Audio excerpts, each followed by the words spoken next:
Now you know how to set a new button in the POS. And you know about the POS command plug, but there are so many more commands in the system, around 800 of them. And of course, you're not going to learn all these 800, but gradually you will learn one by one and one by one. So, shall we have a look? What is behind this button here, lockup? Right click and go into button properties. The best way to find out is to spy like this, and you see it's command lockup and do cancel. So what is behind this void all? Right click, button properties, and you see it's command void.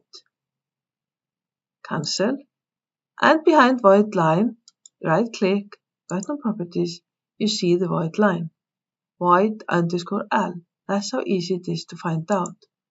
Here we have a small menu with 4 buttons. Shall we do something a little bit different? Right click and do menu properties this time.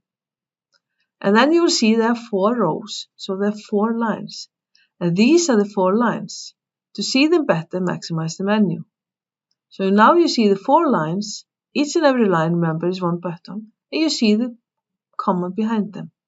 So item lookup has lookup, item finder has item finder, and so on. And if you do close now, this is how easy it is. So let's do something different now. Let's sell 2 items, bag Linda, rounded scarf, and we have 2 items. Let's press the total button. And now we have a button here we haven't used. Let's try it.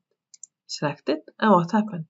We get a numpad with the title total discount percentage. If you key in 10 and press enter, and you see what happens. All the lines in the sale, they got 10%, and then we get this information that we have a total discount for the sale of 10. So what was behind this button? Right click, button properties, and you see it. It's total disc PR. That's the command behind total discount percentage. That's how easy it is.